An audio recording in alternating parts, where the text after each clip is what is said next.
பிதாவாகிய தேவனையும் ஆண்டவராகிய இயேசுவையும் அறிகிற அறிவினாலே கிருபையும் சமாதானம் உங்களுக்கு பெருகுவதாக. இந்த காலவேளையிலே கர்த்தருடைய சந்நிதியில் வந்திருக்கிற உங்கள் யாவரையும் இயேசுவின் இன்ப நாமத்தில் வாழ்த்துவதில் மகிழ்ச்சி அடைகிறேன். இந்த செய்தி ஆன்லைன் மூலமாய் கேட்க இருக்கிற தேவனுடைய பிள்ளைகளையும் கர்த்தர் ஆசீர்வதிப்பாராக. இன்றைய செய்தியினுடைய தலைப்பு, you are a man of brand fire. You are a man of brand fire. அக்கினிமயமான மனிதன் நீ, அக்கினியான மனிதன் நீ.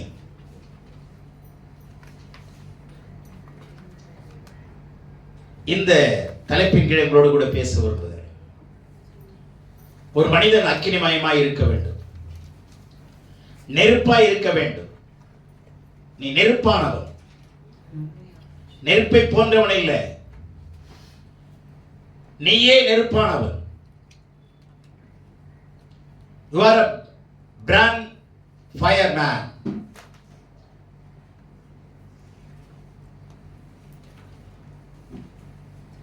You are a brand new creature. புதுமையான படைப்பு.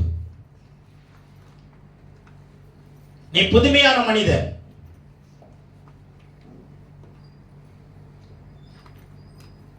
இந்த அக்கினியான மக்கள் எப்படியெல்லாம் இருந்தாங்கிறத நம்ம 3 பேர் 4 பேரை வேதத்திலிருந்து நான் உங்களுக்கு சொல்லிட்டு நான் முடிக்க விரும்புகிறேன்.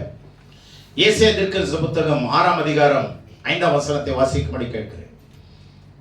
அப்பொழுது நான், ஐயோ அதமானேன், நான் அசுத்த உதடுகளுள்ள மனுஷன், அசுத்த உதடுகளுள்ள ஜனங்களின் நடுவில் வாசமாயிருக்கிறவன், சேனைகளின் கர்த்தராகிய ராஜாவை என் கண்கள் கண்டதே என்றேன்.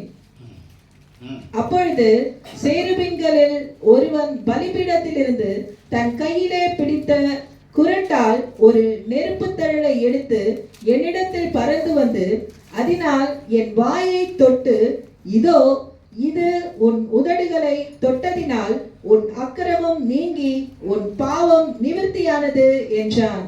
நல்ல கவனிங்க. இந்த மனுஷன் யார் என்றால் ஏசாயா தீர்க்கதரிசி. ஒரு உன்னதமான தேவனுடைய மனிதன், தேவனுடைய வாயாய் இருந்தவர். தீர்க்கதரிசினாவே தேவனுடைய வாய் என்ற அர்த்தம், வாயாய் இருக்கிறவர். அதாவது தேவன் பேசுகிறதை, பேச நினைப்பதை அவன் பேசி விடுவான். தேவன் சொல்லுவதை கேட்டு மனிதன், அந்த தேவ மனிதன் ஜனங்களுக்கு சொல்லுகிற ஒரு மனிதன், கடவுளுடைய மவுத் பீஸாய் இருக்கிறவன். அவன் வாழ்க்கையிலே 5ஆம் அதிகாரம் வரைக்கும் மற்றவங்களை குறை சொல்லி, மற்றவங்களுக்கு ஐயோ, உனக்கு ஐயோ, அவனுக்கு ஐயோ, மந்தையை மேய்க்காத மேய்ப்பனுக்கு ஐயோ, தீமையை நன்மை என்று சொல்லுகிறவனுக்கு ஐயோ, நன்மையை தீமை என்று சொல்லுகிறவனுக்கு ஐயோன்னு 5ஆம் அதிகாரம் வரைக்கும் சொல்லிட்டு இருப்பார். ஆனா இப்ப சொல்றாரு, எனக்கு ஐயோ, நான் அதமானேன், அசுத்த உதடுள்ள மனிதன், அசுத்த உதடுள்ள ஜனங்கள் மத்தியில் வாழ்கிறவன். எத்தனை விஷயத்தை தன்னை குறித்து சொல்றார் பாருங்க. ஐயோ அப்படின்னாவே நல்லதுக்கா சொல்லுவோம். இப்ப தனக்கு சொல்றான், நான் யாருன்னு அவன் கண்டுபிடிச்சிட்டான். அவன் யாருன்னு அவன் கண்டுபிடிச்சிட்டான். இல்ல, நான் நல்லவன் இல்ல, நான் அதமானேன், ஐ அம் அண்டன், நான் ஒன்றுக்கு உதவாதவன், நான் நிர்பந்தமான மனிதன், நான் அசுத்த உதடுள்ள மனிதன், யாரை பார்த்தாலும் குற்றம் சொல்லி ஐயோ என்று சொல்லுகிறவன். ஆனா இப்போ எனக்கு ஐயோ, நான் சரியில்லை, நான் அசுத்த உதடுள்ளவன், நல்லதே நான் பேசுறது இல்லை. அது மாத்திரம் இல்ல, அசுத்த உதடுள்ள ஜனங்கள் மத்தியில வாழுகிறவன். இப்படி சொன்ன பிறகு அங்கே நெருப்பு தழலையை எடுத்துக்கொண்டு பறந்து வந்து ஒருவன் அவனுடைய உதடுகளை தொடுகிற காட்சியை பார்க்கிறோம். அவன் உதடுகள் இப்பொழுது நெருப்பு மயமாய் மாறுகிறது. அல்லேலூயா. உதடுகள், ஆமா. அவன் ஏசாயாவுடைய உதட்டுல என்ன இருக்கு? நெருப்பு இருக்கு. அல்லேலூயா. அந்த உதடுகளை தொட்ட உடனே அவனுடைய உதடுகள் சுத்தமாகிறது, அவனுடைய நாவு சுத்தமாகிறது. அக்கிரமம் நீங்கி உன் பாவம் நிவர்த்தியானது என்று சொல்லுகிறான்.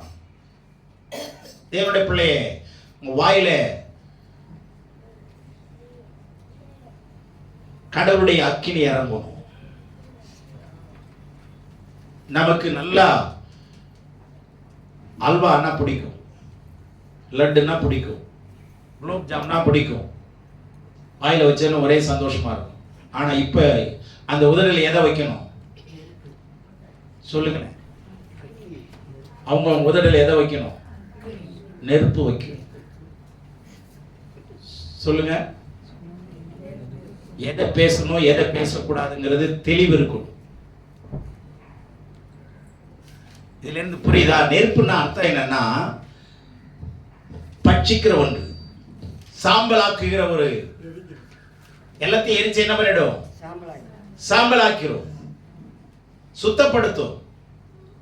நெருப்பினுடைய கேரக்டர்ஸ், நீங்க கேரக்டரிஸ்டிக்ஸ் படிச்சு பாருங்க, குணாதிசயங்களை. நெருப்பு எப்பொழுதுமே வானத்தை நோக்கி எரியும். ஏதாவது சாச்சிக்கிட்டு எரியுமா? காத்தடிச்சாதான் அது அதனாலதான் அது சாயும், அதனுடைய ஃப்ளேம் இல்லையா? இல்ல காத்தே இல்ல, எரியுதுன்னா எப்படி எரியும்? வானத்தை நோக்கிதான் எரியும்.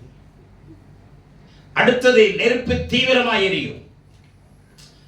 கொஞ்சம் டயர்டா இருக்கு, கொஞ்சம் நிறுத்திக்கிட்டு அதுக்கப்புறம் கொஞ்சம் கொளுத்திக்குவோம். எந்த தீயாவது அப்படி கொஞ்சம் சோம்பேறித்தனமா எரியுமா? சொல்லுங்க. பட பட பட படன்னு எரிஞ்சிட்டே போகுமா இல்லையா? தீயினுடைய வேகம் அதிகமாகுமா இல்லையா? இன்டென்சிட்டி அதிகமாகுமா இல்லையா? நம்ம ஏன் அப்பப்போ சோர்ந்து போறோம்? கடவுளுடைய அக்கினி நம்ம மேல இல்லைங்க. நடந்தாலும் மூச்சு வாங்காது, அப்படி சொல்லுங்க. நடந்தாலும் ஆமா மூச்சு வாங்காது, ஓடினாலும் என்ன சொல்லுங்க? அதுக்கு என்ன சொல்லுங்க? களைப்பு இல்லை. ஃபயர் எப்பொழுதுமே எரிஞ்சிக்கிட்டே இருக்குங்க. நம்மளா நிறுத்தின, இன்னைக்கு அமெரிக்க தேசத்தில் இருந்த கலிபோர்னியாவில் நெருப்பு அணைக்க முடிஞ்சிச்சா? எவ்வளவு பெரிய வல்லரசு, எத்தனை சயின்டிபிக் இன்ஸ்ட்ருமெண்ட்ஸ் எல்லாம் வச்சிருந்தும் அவங்களால என்ன பண்ண முடியல? கட்டுப்பாட்டுக்குள்ள கொண்டு வர முடியல. தீயினுடைய வல்லமை மகா பயங்கரமானது. ஏன்னா அது கடவுளுடைய கேரக்டரிஸ்டிக்ஸ்ல ஒண்ணுங்க. ஏனென்றால் எபிரேயர் 12:29 சொல்லுது, தேவன் பட்சிக்கிற அக்கினியா இருக்கிறவராமே. தேவன் பட்சிக்கிற அக்கினியா இருக்கிறார். God is the consuming fire. அல்லேலூயா. அதனுடைய வேகம் தீவிரமா இருக்கும். ஆண்டவர் சொல்றாரு, இந்த மனுஷன் அதுக்கப்புறம் 60 புத்தகம் எழுதுறாருங்க. 60 அதிகாரங்கள். 5 அதிகாரம் வரைக்கும் தான் இவரு வேற மாதிரி இருந்தாரு. அந்த நெருப்பு வந்து தொட்ட உடனே மீதி 60 அதிகாரம் எழுதப்படுகிற விதம் வித்தியாசமானது. ஆகவே இது குறித்து நான் சொல்ல நேரம் இல்லை. இந்த மனுஷனுடைய வாழ்க்கையிலே தேவனுடைய அக்கினினால என்ன செய்கிறான்? சுத்தமாக்கப்படுகிறான். அவனுடைய உதடுகள் சுத்தமாக்கப்படுகிறது. உதடு சுத்தமா இருந்தா உடம்பெல்லாம் சுத்தமா இருக்குமா இல்லையா? சொல்லுங்க. வேதம் சொல்லுது, உன் கண் சுத்தமா இருந்தால் உன் சரீரம் முழுவதும் வெளிச்சமாயிருக்கும். வாய் சுத்தமா இருந்தா வயிறு முழுவதும் நல்லா இருக்கும்.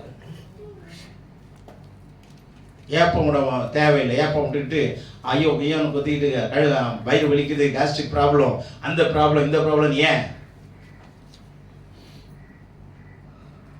நம்முடைய வாயிலே தேவனுடைய அக்கினி இருக்க வேண்டும். அந்த அக்கினி எதுதான்? எரேமியா 29ஆம் அதிகாரத்தில் ஒரு வார்த்தை வருது, அதை ஞாபகப்படுத்துகிறாரு. அதை நான் படிச்சுட்டு சொல்றேன். எரேமியா 29ஆம் அதிகாரம் 23ஆம் வசனம் நினைக்கிறேன்.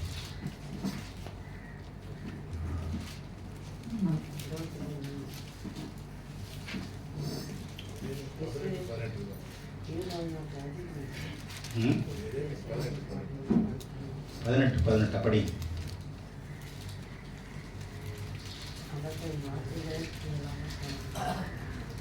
சாரி, எரேமியா 23:29. என் வார்த்தை அக்கினியை போலும் கண்மலையை நொறுக்கும் சம்மட்டியை போலும் இருக்கிறது அல்லவோ என்று கர்த்தர் சொல்லுகிறார். என் வார்த்தை என்னவா இருக்கு? அக்கினியாய் இருக்கிறது.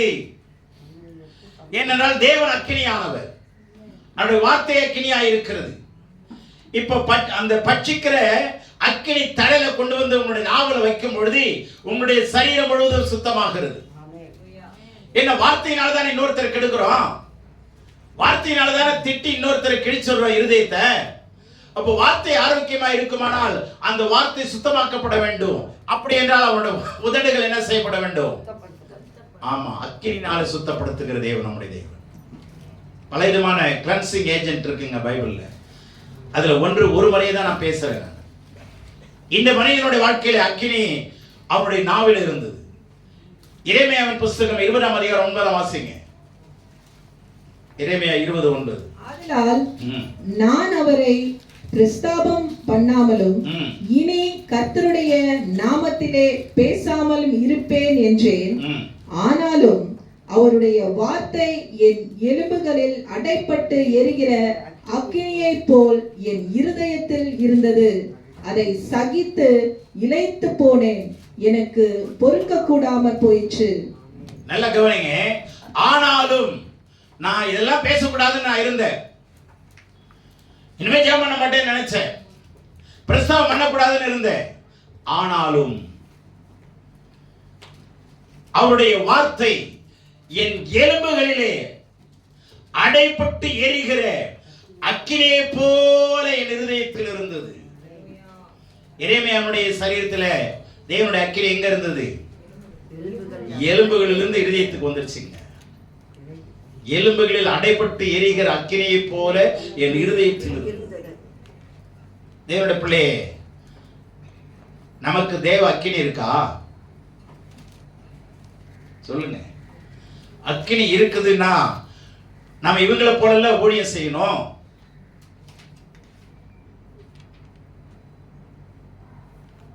கவனிங்க, தேவனுடைய தாசர்கள் எப்படி வாழ்ந்திருக்கிறாங்க, எப்படி சுத்தமாக்கப்பட்டிருக்கிறாங்க, எப்படி பயன்படுத்தப்பட்டிருக்கிறாங்க. இதெல்லாம் எதுக்காக எழுதப்பட்டது? நமக்காக எழுதப்பட்டது. தேவனுடைய பிள்ளையே, நீ ஒரு அக்கினிமயமான மனிதன். அல்லேலூயா. நீ யாரு? You are a man of brand fire. நீ ஒரு அக்கினிமயமான மனுஷனி. நீ அதை உணர முதல்ல. ஏன்னா உன்னை படைத்தவர் அக்கினிமயமானவர், அவருடைய வார்த்தை அக்கினிமயமாய் இருக்கிறது. He is a full of fire. Nobody can approach him. அல்லேலூயா. தேவன் அக்கினிமயமானவர். புரிந்து கொள்ளுங்க. அன்புள்ளவர் மாத்திரமல்ல, ஒரு அக்கினிமயமானவர். உங்களுடைய சரீரத்திலே, உங்களுடைய எண்ணங்களிலே, உங்களுடைய வாழ்க்கையில் இருக்கிற அக்கிரமங்களை, தூசியை எல்லாவற்றையும் பட்சித்து உங்களை பரிசுத்தமாக்குகிறவர் ஒருவர். அவன் சொல்றான், என்ன அருமையா இருக்கு, நான் அவரை பிரஸ்தாபம் பண்ணாமலும் இனி கர்த்தருடைய நாமத்திலே பேசாமலும் இருப்பேன். இனிமேல பேச மாட்டேன்பா அப்படின்னு சொல்ற நேரத்துல, ஆனாலும் நான் அப்படி இருந்தேன்னா, ஆனா என்னால என்ன நடக்குதுன்னா, என்னுடைய எலும்புகளுக்குள்ளே அடைப்பட்டு எரிகிற அக்கினியை போல அக்கினி இருந்ததுன்னா அந்த தழல்ல நமக்கு எவ்வளவு சூடு ஏறும். சரிங்களா? தேவ மனிதன் அப்படிப்பட்டவன் தாங்க. தேவ மனிதன் கூலான ஆள் நினைக்காதீங்க. அக்கினிமயமான மனிதன். விசுவாசிக்கிறீங்களா? இதை நான் அடிக்கடி விசுவாசிப்பாங்க. ஏன்னா என்னுடைய ஊழியத்தினுடைய பேர், நம்முடைய ஊழியத்தினுடைய பேர் என்னதான்? ஃப்ளேம் ஆஃப் ஃபயர், அக்கினி ஊழியங்கள். இந்த வார்த்தையை 1995 எனக்கு ஆண்டவர் கொடுத்தார். தேவ அக்கினி நம்முடைய உள்ளங்களில் எரியணும். வயிறு எரியக்கூடாது, எலும்புல எரியுதுன்றார் இவர். தேவனுடைய நமக்கு என்ன எரியுது? நம்மளை திட்டுறவங்களை பார்த்தா வயிறு எரியுது. அவங்க என்ன இப்படிலாம் பண்றாங்க, பல்ல கடிக்கிறோம், ஒன்றும் நடக்கலேன்னு கோபம். ஆனா எரேமியாவோட வாழ்க்கையிலே அவர் ரொம்ப சின்ன வயசுல ஆண்டவரை ஏற்றுக்கொண்ட மனிதங்க. ரொம்ப சின்ன வயசுங்க, 13 வயசு கூட இருக்காது. அந்த வயசுல கடவுள் சந்தித்த மனிதன். அவன் ஒரு மாபெரும் தீர்க்கதரிசி, தேவனால் வணையப்பட்டவன். தேவனுடைய பிள்ளை, you are not at all ordinary person in the sight of the Lord. கர்த்தருடைய பார்வையிலே நீங்க யாரும் ஒருவர் கூட சாதாரண ஆள் கிடையாது. You are a supernatural being in the sight of the Lord. நீங்கள் இயற்கைக்கு அப்பாற்பட்ட ஒரு மனிதர், மனுஷி. யாரும் ஆமென் சொல்லவே, எஸ்ன்னு அதை ஏத்துக்கவே முடியலையா? உறைஞ்சு போய் இருக்கிறீங்களா? உடைஞ்சு போய் இருக்கிறீங்களா? தேவனுடைய வார்த்தை சொல்லுது, நீ சாதாரண ஆள் இல்ல. எரேமியா அவன் கிட்ட போய் நிக்க முடியுமா? உள்ள ஒரு அக்கினி எரிந்து கொண்டிருக்கு. இந்த அக்கினியை கொளுத்து விட்டது யாரு? எச்சிக்கப்படும்போது ஆண்டவர் தான். தாவீது சொல்றான், தேவரீரின் விளக்கு ஏற்றுவீரா? ஆண்டவர் ஏத்தின விளக்கு அணையுமா? அணைக்க முடியுமா? உங்க உள்ளத்துல ஒரு விளக்கு எரிஞ்சிட்டே இருக்குது. அதை இன்டென்சிஃபை பண்றது உங்க வேலைங்க. அது அதிகமா அந்த தடலை ஊக்கப்படுத்துறது உங்க வேலை. தடலை ஊக்கப்படுத்தணும், தீவிரப்படுத்தணும். அதை தீவிரப்படுத்தாதனாலதான் தீவிர சிகிச்சை பிரிவில் உட்கார்ந்துக்கிறோம்.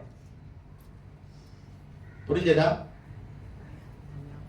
எதை தீவிரப்படுத்தணும்? அவருடைய வல்லமையை, அவருடைய மகிமையை, அவரை குறித்து அறிகிற அறிவை தீவிரமா இன்டென்சிஃபை பண்ணுங்க, தீவிரப்படுத்துங்க. அப்ப நான் எங்க போய் உட்கார மாட்டோம்? ஐசியூல உட்கார மாட்டோம். ஏன்னா God sees us. ஆண்டவர் நம்மளை பார்க்கிறாரு. அங்க போய் உட்கார்ந்து கடவுளை பார்க்க வேண்டிய அவசியம் இல்லை. ஐசியூ ஆண்டவரே என்னை காப்பாத்த ஆண்டவரே. எங்க? ஆமா, அங்க போய் அந்த ஐசியூங்கிற வார்த்தை நல்லா தான் இருக்கு. ஐசியூ எங்க? ஆபத்துல கர்த்தரை நோக்கி கூப்பிட்டேன்னா ஐசியூல கர்த்தரை நோக்கி கூப்பிட்டேன்னு அர்த்தம். இங்கேயே கூப்பிட்டா அங்க கூப்பிட வேண்டிய அவசியம் இல்லை. அனலாயிரு. அதனாலதான் ரோமர் 12:14 சொல்றாரு, அசதியாயிராமல் ஜாக்கிரதையாயிரு, ஆவியிலே அனலாயிருங்கள், ஆவியிலே அனலாயிருங்கள், fervent in the spirit.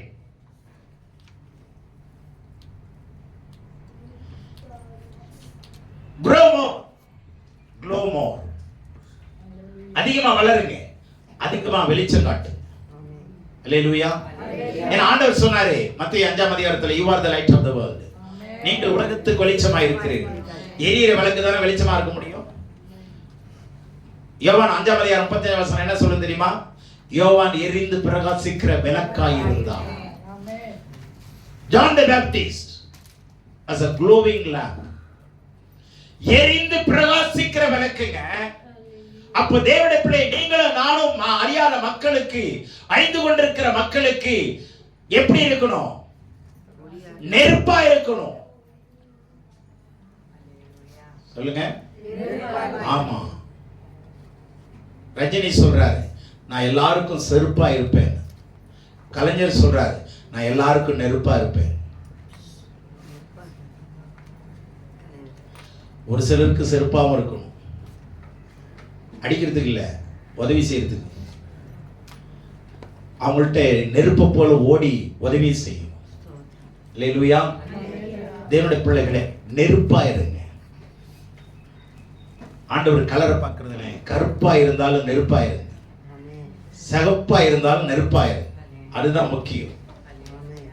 ஒரு ஐயா ஊரு ஃபுல்லா, இந்தியா ஃபுல்லா தூங்குறவங்க எல்லாம் கொஞ்சம் எழுப்பி விட்டுருங்க. நெருப்பு இருந்தா தூங்க முடியும்? தயவுசெய்து தூங்காதீங்க யாரும். நல்ல கவனிங்க. ஒரு ஐயா ஊரு ஃபுல்லா, இந்தியா ஃபுல்லா, அதாவது என்ன புனித தலத்துக்கு போயிட்டே இருப்பார். அந்தந்த கோயிலுக்கு அவருக்கு புனித ஸ்தலங்களை போய் தரிசிக்கிறது அவருடைய வேலை. அந்த அம்மா கூட்டமா பார்த்து, இவர் வேலைக்கும் போறது இல்லை, எப்ப பார்த்தாலும் எங்க வர்றாரு. சரி, இவருக்கு ஒரு புத்தியை காட்டணும்னு சொல்லிட்டு, ஐயா நான் ஒரு விஷயத்த சொல்றேன், செய்வீங்களாண்ணா? என்ன அப்படின்னு, நான் ஒரு மூட்டையை தருவேன், நீங்க எங்கெல்லாம் போய் புனித ஸ்தலத்துல குளிக்கிறீங்களோ அங்கெல்லாம் இந்த மூட்டையை சேர்த்து இடுப்புல கட்டிட்டு குளிச்சுட்டு வந்துருங்க. கடைசியா என் வீட்டுல வந்தோடனே அதை காட்டுங்க, நான் அப்புறம் பதில் சொல்றேன். சரிம்மா நான் கட்டிக்கிறேன் அப்படின்னு சொல்லிட்டு அதை வாங்கி இடுப்புல கட்டிக்கிட்டு போயிட்டாரு. எல்லா புனித நீர்லையும் நீராடிட்டு வந்து கடைசியா, அம்மா இந்தா நீ கொடுத்ததை நான் பார்க்கவே இல்லை, என்னன்னு பாரு அப்படின்னாரு. அது கொடுத்ததை திறந்து பார்த்தா கொடுத்த மாதிரியே இருக்கு. என்னங்க நான் கொடுத்த மாதிரியே தான் இருக்கு, கலரே மாறலையேங்க. என்னடி கொடுத்த எனக்கு தெரியல. இல்லைங்க, நான் ஒரு நெருப்பு சாரி கறி கட்டையை கொடுத்தேன். அதுக்கு என்ன, அதை போய் எதுக்கு எனக்கு கொடுத்த அப்படின்னு. இல்ல இந்த கலர் மாறும்னு நினைச்சேன். எல்லா புனித ஸ்தலத்திலையும் குளிச்சு வந்தல, இது என்ன மாறும்னு நினைச்சேன், கலரா மாறும்னு நினைச்சேன். வெள்ளை கலர் இல்ல, நல்லா கவனிங்க. நம்ம நினைச்சுக்கிட்டு இருக்க வேற ஒண்ணு பேசிட்டு இருக்கோம். கலர் மாறும் நினைச்சையா, நான் மாறவே இல்லையே. அது எப்படி மாறும் அப்படின்னா, இந்த கொஞ்ச நேரம் இது கொண்டு போய் அடுப்புல போட்டுட்டு கொஞ்ச நேரம் கழிச்சு உணர்ந்தா எப்படி இருக்கும்? ஊரெல்லாம் சுத்தி நீ அறிவு விட்டவனே, இந்த இப்ப பாத்தியா எப்படி இருக்கு? கலர் மாறிச்சா இல்லையா? இது மாதிரிதான் நீ ஊரெல்லாம் சுத்திட்டு இருக்கிற, அதே மாதிரிதான் இருக்கிற. புத்தி மாறல. எத்தனை தண்ணியில போய் குளிச்சாலும் என்ன மாறாது? காக்கா எத்தனை தடவை குளிச்சாலும் கருப்பு மாறுமா? மாறாது. ஆனா அதே கரித்துண்டை தூக்கி நெருப்புல போட்டுங்க, கொஞ்ச நேரத்துல என்ன ஆயிடும்? அதுதான் கர்த்தர் செய்கிறார். பாவத்தில் இருந்து நம்மளை கர்த்தர் விடுவிக்கும்படி நம்ம நெருப்பாய் மாற்றுகிறார். நீங்களும் நானும் அந்த கருத்து தெரியாம நம்ம உட்கார்ந்து ரூம் போட்டு கவலைப்பட்டு கிடக்குறோம். ரூமை சாத்திட்டு அழுதுன்னு சொன்னாங்க பாருங்க. ஏன் அவ்வளவு பாரம்? யார்கிட்ட சொல்றது தெரியல. ஆனா ஆண்டவர் சிம்பிளா சொல்றாரு, பாரத்தை என் மேல வச்சது, கர்த்தர் மேல உன் பாரத்தை வைத்து அவர் உன்னை ஆதரிப்பார்.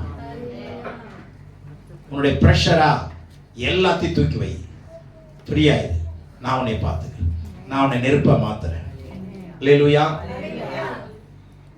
அந்த வார்த்தை எனக்கு ரொம்ப பிடிக்குங்க.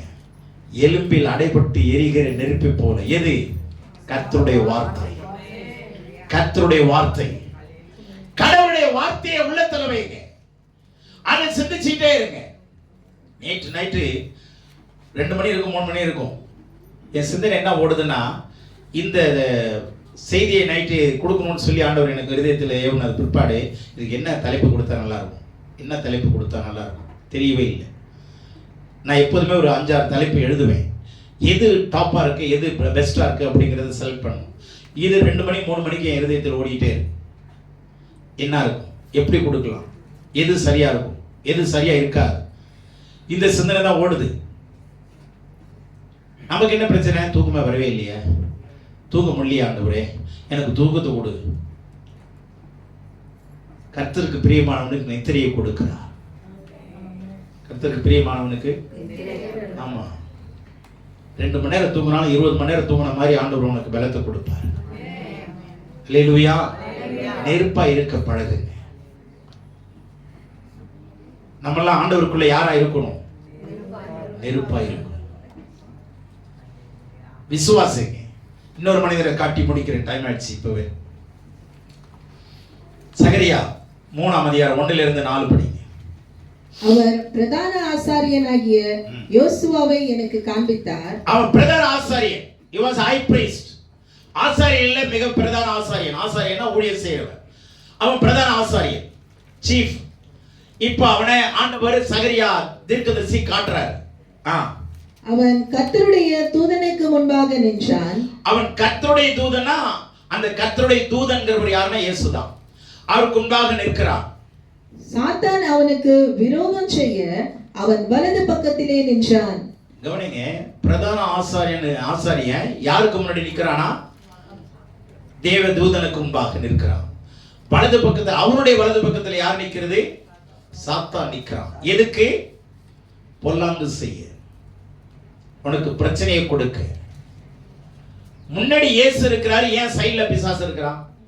இவன் யாரு? சாதாரண ஆளு இல்லை, பிரதான ஆசாரியன். இவன்கிட்ட இவனுடைய வலது பக்கத்தில் ஆண்டவர் இருக்கணும். இவனுடைய வலது பக்கத்தில் யார் இருக்கிறது? சாத்தான் இருக்கிறான். ஏன் இருக்கிறான்? படி. அப்பொழுது கர்த்தர் சாத்தானை நோக்கி கர்த்தர் உன்னை கடிந்து கொள்வாராக. சாத்தானே, எருசலேமை தெரிந்து கொண்ட கர்த்தர் உன்னை கடிந்து கொள்வாராக. எருசலேமை தெரிந்து கொண்ட கர்த்தர் உன்னை கடிந்து கொள்வாராக. இவன் அக்கினியில் நின்று தப்புவிக்கப்பட்ட கொல்லி அல்லவா என்றார். இவன் எரிகிற நெருப்பிலிருந்து பிடுங்கப்பட்ட கொல்லி. அப்படின்னா ஒரு 10 விறகு வச்சிருந்தா ஒரு விறகு எடுத்தோம்னா எரிஞ்சிட்டு இருக்குமா இல்லையா? அதுதான் சொல்றார். அக்கினியிலிருந்து பிடுங்கப்பட்ட பிளக் ஃப்ரம் த ஃபயர்னு இருக்கு. பிடுங்கப்பட்ட ஒரு கொல்லி கட்டையை போல இருக்கிறவன் இவன். ஆனா நீ ஏன் பக்கத்தில் நிக்கிற? இவன் எரிகிற நெருப்பு தழலுங்க, நீ ஏன்டா நிக்கிறேன்னு ஆண்டவர் கேட்கிறாரு. காரணம் என்னங்கறத பின்னாடி பாருங்க. யோசுவாவோவெனில் அழுக்கு வஸ்திரம் தரித்தவனாய் தூதனுக்கு முன்பாக நின்றிருந்தான். ஒரு பிரதான ஆசாரியன் எந்த வஸ்திரம் தரிச்சிருக்கான்? என்னங்க பிரச்சனை? அது ஏன் அழுக்கு வஸ்திரம் தரிக்கிறான் தெரியுமா? அந்த அங்கி தெரியுமா? பிரதான ஆசாரியனுடைய அங்கி பார்த்தீங்களா? அதை கட்டிட்டு ஆணையில மாட்டிட்டு போயிடுவான். அவன் வரும்போதெல்லாம் அதை மாட்டிட்டு இருப்பான். அவன் செத்து போட்டான்னா அடுத்த ஆசாரி வருவான் பார்த்தீங்களா, அடுத்துக்கு அவன் மாட்டிக்கிட்டே இருப்பான். புரிஞ்சதா? அப்போ இது பாரம்பரியமா வந்துகிட்டே இருக்கு. அப்போ இது என்ன சொல்லுதுன்னா பாரம்பரியமாகிய அழுக்குங்க. நான் சொல்றது புரியுதா?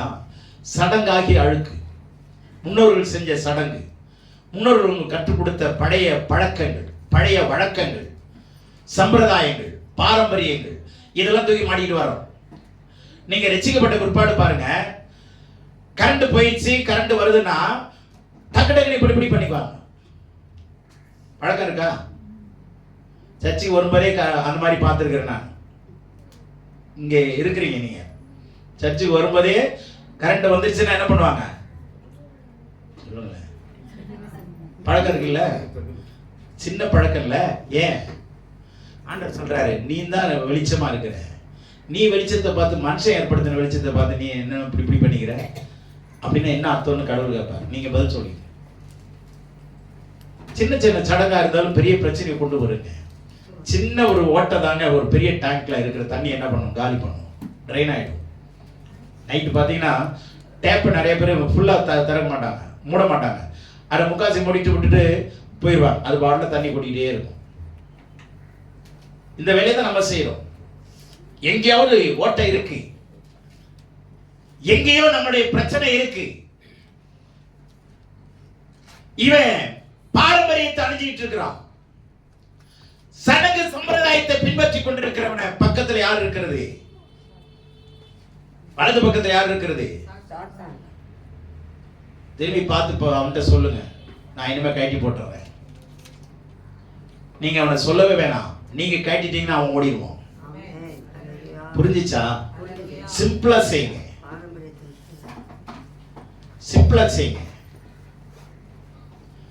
பாரம்பரியத்தை விட்டுருங்க, சத்தியத்தை பிடிச்சிங்க. உங்க பக்கத்துல யார் நிக்கிறதுன்னு உங்களுக்கு உங்க கண்கள் திறக்கப்படும். ஆமென். உங்களுடைய கண்கள் திறக்கப்படும். கர்த்தர் சொல்றார், நான் வலது புறத்திலே, நான் வலது பக்கத்துல எப்படி இருக்கிறேன்? நேலா இருக்கிறேன். உனக்கு நேல் தர வேண்டியவன் நான். ஆனா என்னைய முன்னாடி வச்சுட்டு பிசாச சைடுல வச்சுக்கிறேன். அப்பப்போ பிசாசை தொட்டுக்கிறேன். ஆனா நீ பிரதான ஆசிரியர், ஆனா நீ விசுவாசி தான், நீ தேவனுடைய பிள்ளை தான். ஆனா ஸ்டேட்டஸ்ல யாரை வச்சிருக்கிற? கொஞ்சம் யோசிச்சு பாருங்க. சின்ன சின்ன சடங்கு மிகப்பெரிய சாபத்தை கொண்டு வருங்க. உங்களுக்கு தெரியல. Be aware of it. ஒரு பள்ளம் தெரியலன்னா கண்டிப்பா அதுல விழுந்துருவோம். ஜாக்கிரதையா இல்லையா? அப்படிதான் நான் ஷீபா வீட்டுக்கு போகும்போது ஒரு மேடு, ஒரு ஸ்பீட் பிரேக்கர், அது பக்கத்துல நல்ல இவ்வளவு பெரிய பள்ளம் இருந்தது. அது இருட்டு அந்த இடம். நான் பெரிய வண்டினா அது பாஸ் பண்ணி போயிருக்கும். பெரிய வண்டினா அது பாஸ் பண்ணி போயிருக்கும். ஸ்கூட்டர்ல என்ன ஆச்சுன்னா பள்ளத்துல கரெக்டா போய் அந்த ஃப்ரண்ட் வீல் லாக் ஆயிடுச்சு. நான் விழுந்த பாருங்க, ரொம்ப கடினமான சூழ்நிலை விழுந்தேன். அப்படியே குப்புற, அத்தனைக்கும் மெதுவாக தான் போனேன். அதில் ரொம்ப அடிபட்டுடுச்சு. இந்த கையெல்லாம் ஸ்கிராட்ச், இந்த கையெல்லாம் ஸ்கிராட்ச், காலெல்லாம் ரத்தம் கொட்டுது. கொஞ்சம் கவனிக்கணும். ஆனால் கவனிக்கணும்னு சொல்ல முடியாது. அந்த பழக்கப்பட்ட ரோடாக இருந்தால் நமக்கு தெரியும். அதை கவனிக்கல, வேற என்ன பண்ண முடியும்? அது மாதிரி தான் நம்ம வாழ்க்கையில் சில விஷயங்களை நம்ம கவனிக்காமல் இருக்கிறதுனால நம்ம அந்த அனல் தணிஞ்சு போயிடுது. புரியுதா உங்களுக்கு? அதனால நம்முடைய தேவன் பட்சிக்கிற அக்கினியாக இருக்கிறார். எபிரேயர் 12:29 நீங்க வீட்டில் படிச்சுங்க. நம்முடைய தேவன் பட்சிக்கிற அக்கினியாக இருக்கிறார். தேவனுடைய பிள்ளைகளே, எந்த சூழ்நிலையிலும் நெருப்பு பயப்படுமா? சொல்லுங்க, நெருப்பு பயப்படுமா? பயப்படவே பயப்படாது. நெருப்பு பார்த்துதான் நாமும் பயப்படுவோம். இன்னும் சொல்ல நேரம் நிறைய இருக்குங்க. புதிய ஏற்பாட்டுல நெருப்பை பத்தி பேசலாம், நேரம் இல்லை. தேவனுடைய பிள்ளைகளை சுருக்கமா சொல்றேன், கடவுள் உங்களை இந்த உலகத்தில் நெருப்பா வச்சிருக்கிறார். அது வேகாத, அந்த நெருப்புல வேகாத ஒன்று கூட கிடையாது. நத்திங் இம்பாசிபிள், ஒன்று கூட முடியாதுன்னு கிடையாது. எல்லாவற்றையும் செய்ய பலன் கொடுக்கிறவர். நீங்க ஜெபம் பண்ண வேண்டிய அவசியம் இல்லைங்க. உங்க பிரச்சனையை போறதுக்கு கடவுளுக்கு கீழ்ப்படிஞ்சீங்கன்னா ஆட்டோமேட்டிக்கா போயிடும். ஜெபம் பண்றவங்க எதுக்குன்னா வசனம் தெரியாததான் ஜெபம் பண்ணிட்டு கிடக்கிறது. இப்போ ஒரு அதிகாரி போறாங்க அப்படின்னா, பிரச்சனை வருதுன்னா சம்பந்தப்பட்டவங்கள்ட்ட போன் பண்ணிட்டாங்கன்னா முடிஞ்சிருமா இல்லையா? கெஞ்சிட்டு இருப்பாங்களா? சொல்லுங்க. ஆண்டவர் அதான் சொல்றார், நான் உன் கூட இருக்கிறேன், நீ கட்டளை கொடு, உன் பிரச்சனை கட்டளை கொடு, கெஞ்சிட்டு இருக்காத, கடவுள்கிட்ட கொஞ்சிக்கிட்டு இரு. ஆண்டவரே நீ எவ்வளவு நல்லவரா இருக்கிறீங்க, எவ்வளவு வல்லவரா இருக்கிறீங்க, சரி நீங்க எவ்வளவு என் கூட இருக்கிறதெல்லாம் நான் இப்போ உணர்றேன், ரொம்ப ரொம்ப சந்தோஷமா இருக்கிறேன் ஆண்டவரே. அப்படி ஆண்டவர் கொஞ்சிக்கிட்டே போங்க. நீங்க கெஞ்சிட்டு இருக்கிற வேலையே இல்லைங்க. ஆமென். நம்ம தவற வாழ்ந்து கொண்டிருக்கிறோம். நீங்க எரிந்து கொண்டிருக்கிற நெருப்பு சொல்லுங்க எல்லாரும். கையை கூடவா எடுத்து அப்படி காட்டுறதுக்கு கஷ்டமா இருக்கு. நான் எரிந்து கொண்டிருக்கிற நெருப்பு. எஸ், பழனி எவ்வளவு அழகா கை தூக்குறாரு பாருங்க. பழனியே கை தூக்குறப்போ புரிஞ்சிச்சா? நீங்களும் நானும் கையை ரெண்டு கையை உயர்த்தி நான் எரிகிற நெருப்பு. அல்லேலூயா. உங்களுக்கு முன்னாடி வேகாத ஒன்று கூட இருக்க முடியாதுங்க. விசுவாசிங்க. ஏசாயாவுடைய உதடுகளிலே அக்கினி இருந்தது. எரேமியாவுடைய எலும்புகளிலிருந்து இருதயத்துக்கு அக்கினி பரவனது. இந்த யோசுவா அவன் எரிகிற நெருப்பாகவே இருந்தான். எரிகிற நெருப்பாகவே இருந்தான். அவன் எரிகிற கொல்லி அல்லவா? யோவான் ஸ்நானகன் எரிகிற நெருப்பா இருந்தான். அவன் ஏரோதை பார்த்து சொன்னான், ஹலோ ராஜாவே, நீ தப்பு பண்ற. பயந்தானா? இல்லைங்க. நெருப்பு பயப்படாதுங்க. நெருப்பு பயப்படாது. நெருப்பு போல இருக்கு. அதே சமயத்தில் எல்லார்கிட்டையும் நெருப்பு போல இருந்துடாதீங்க. வீட்டுக்காரனை பார்த்து, யோ ஃபயர், நான் நெருப்புன்னு ஆண்டவர் பாஸ்டர் சொல்லிட்டாரு, போய் தயவுசெய்து என் பேருக்கு எடுத்துடாது. புரியுதா உங்களுக்கு? விவேகத்தோடு நடந்து கொள்ள. ரொம்ப வேகம் இருக்குமா? விவேகம் ரொம்ப அவசியம். ஆமென். அதனால கடவுள் நம்மை ஆசீர்வதிப்பார். எலியா is a man of fire. 1 ராஜாக்கள் 19 அதிகாரத்துல போய் பாருங்க, 38ஆம் வசனத்துல அவன் ஜெபம் பண்ண வானத்திலிருந்து அக்கினி இறங்கும். ஏன்னா அவன் அக்கினிமயமான மனிதன். அவன் ராஜாவுக்கு பயப்படலங்க. ஹலோ ஒபதியா, ராஜாவுக்கு அசிஸ்டன்ட். அவன்கிட்ட கூப்பிட்டு சொல்றான், எனக்கு ஒரு அப்பாயின்மெண்ட் வாங்கி கொடுக்கலாம் சொல்லல. ஹலோ நீ போய் நான் வந்திருக்கிற ராஜாட்ட சொல்லுன்றான். ராஜாட்ட நம்ம அப்படியா சொல்லுவோம்? எனக்கு எப்படியாவது ஒரு அப்பாயின்மெண்ட் வாங்கி கொடுன்னு சொல்லுவோம்ல. அவன் என்ன சொல்றான், நான் வந்திருக்கிறேன்னு போய் சொல்லு. எவ்வளவு அதிகாரமான ஒரு வார்த்தை அது. தேவனுடைய பிள்ளை, கடவுள் நம்மை ஆண்டு கொள்ளும்படி தேவன் தெரிந்து கொண்டார், மாண்டு போகும்படி அல்ல. நாம் எல்லாரும் ஆள பிறந்தவர்கள். சொல்லுங்க, நாம் எல்லாரும் மால பிறந்தவர்கள் அல்ல.